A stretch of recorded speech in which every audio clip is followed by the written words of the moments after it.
নমস্কার বন্ধুরা, welcome to my channel রাখি কিচেন সেন্টার। আজকে আমি চলে এসেছি আবারও একটি নতুন রেসিপি নিয়ে। তো আপনাদের দাদা কালকে একটি মাগুর মাছ ধরেছে, সেই মাগুর মাছটিরই আজকে আমি একটি রেসিপি বানাবো। তো আমার বাবু আপনাদের জানাবে যে আমি মাগুর মাছের কি রেসিপি বানাবো। পাপা একটা মাগুর মাছ ধরে এনেছিল। আজকে আমার মা সেই মাগুর মাছটা ঝোল করবে। পুরো ভিডিওটা দেখতে থাকুন বন্ধুরা।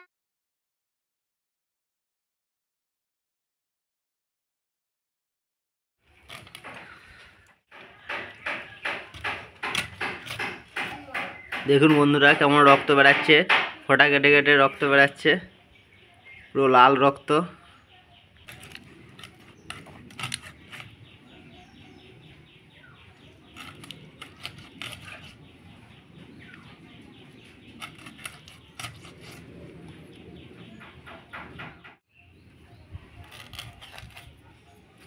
এর মুড়ো থেকে এই ফুলকোগুলো বেরিয়েছে। এই ফুলকোর এই ডগায় যে মোটা মোটা অংশ আছে, এই শ্বাসযন্ত্রের সাহায্যে এরা দীর্ঘক্ষণ জল ছাড়াও বেঁচে থাকতে পারে।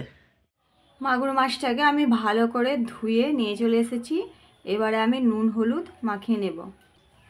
আমি পরিমাণ মতো নুন দিয়ে ছড়িয়ে দিলাম, দিয়ে দিচ্ছি 1 চিমটি হলুদের গুঁড়ো, দিয়ে ভালো করে মাখিয়ে নেব।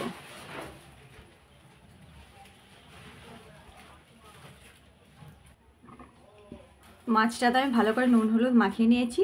এবার আমি একটি তাওয়ায় বসিয়ে তেল গরম করে নিয়েছি মাছগুলোকে ভেজে নেওয়ার জন্য। দেখুন বন্ধুরা, আমি এরকম একটা ঢাকনা নিয়ে নিয়েছি। তো মাগুর মাছটা তেলে দিলে ফাটবে, তো গায়ে ছিটকে যেন না পড়ে, তার জন্য আমি একটা ঢাকনা নিয়ে নিয়েছি, চাপা দিয়ে দেব। আমি একে একে এবারে মাছের পিসগুলো তেলে দিয়ে দেব।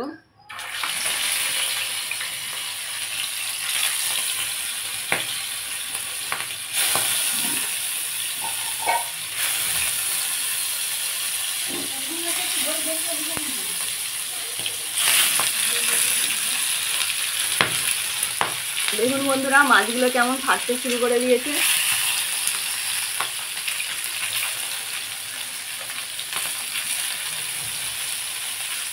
সমস্ত মাছগুলো আমি দিয়ে দিয়েছি, এবারে ভালো করে ভেজে নেব। মাছগুলো আমি ভালো করে ভেজে নিয়েছি। এরপর আমি এটা একটি জায়গায় তুলে নেব। মাছ ভাজাগুলোকে আমি একটি জায়গায় তুলে নিচ্ছি। তো বন্ধুরা, আজকে মাগুর মাছের ঝোলটা আমি আলু দিয়ে বানাবো। তার জন্য আমি এখানে আলুকে ভেজে রেখেছি। একটা বড় সাইজের আলু ফালি ফালি করে কেটে ভেজে নিয়েছি। ফোড়নের জন্য আমি নিয়ে নিয়েছি তেজপাতা, দারচিনি, এলাচ এবং ক্রাশ করা গোলমরিচের গুঁড়ো।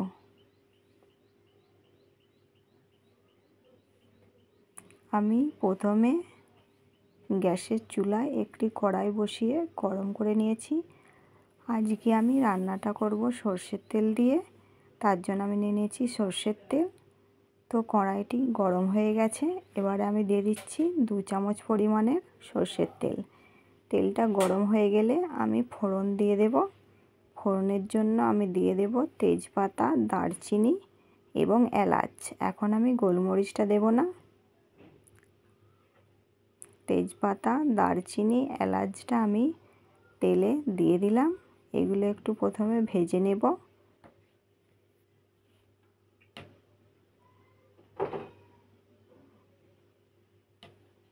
এরপর আমি দিয়ে দিচ্ছি ক্রাশ করা গোলমরিচের গুঁড়ো। এটাও আমি অল্প তেলে ভেজে নেব একটু নেড়ে।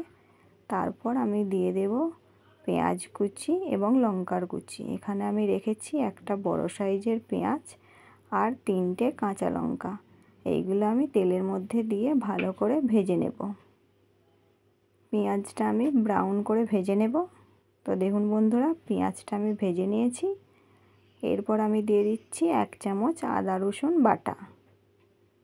আদা রসুন বাটাটা দিয়ে আমি ভালো করে তেলে মশলাটা ভেজে নেব।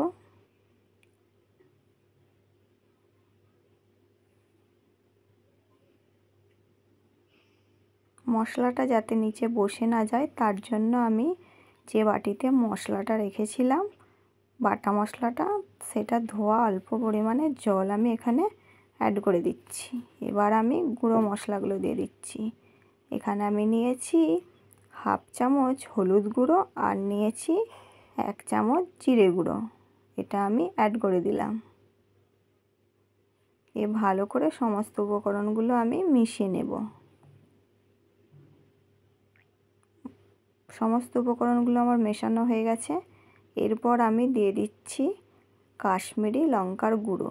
যেহেতু বন্ধুরা আমি এই রান্নাটা করব গোলমরিচ দিয়ে, কোনো লঙ্কার গুঁড়ো ব্যবহার করব না, তার জন্য কালারটা যাতে ভালো হয় সেই জন্য আমি একটু বেশি পরিমাণে 1 চামচই পরিমাণের কাশ্মীরি লঙ্কার গুঁড়ো এখানে ব্যবহার করছি। ভালো করে মশলাটা আমি কষিয়ে নেব। দেখুন বন্ধুরা, মশলাটা আমার ভালো করে কষানো হয়ে গেছে। এরপর আমি অ্যাড করে দিচ্ছি আলু ভাজা, যে আলুটা আমি ভেজে রেখেছিলাম সেটা দিয়ে আমি ভালো করে কষিয়ে নেব। মশলার সাথে আলুটাকে ভালো করে কষালে মাছের ঝোলের টেস্টটাও ভালো আসবে বন্ধুরা।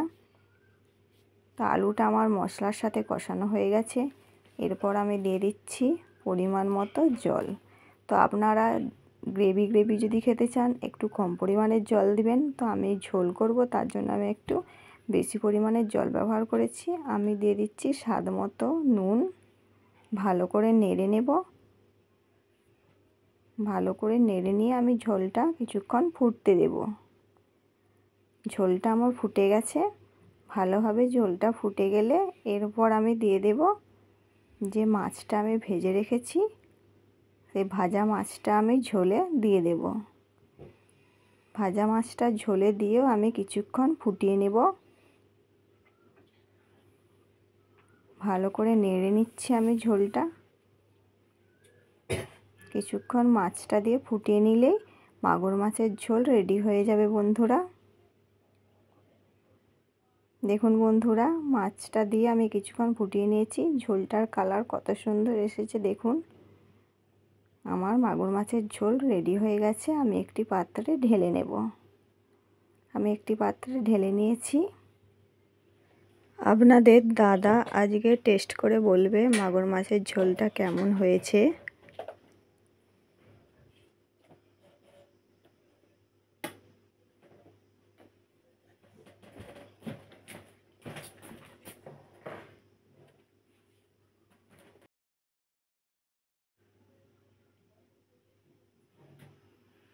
পুকুরের জ্যান্ত মাছ টেস্টটাই আলাদা, দারুণ স্বাদ লাগছে।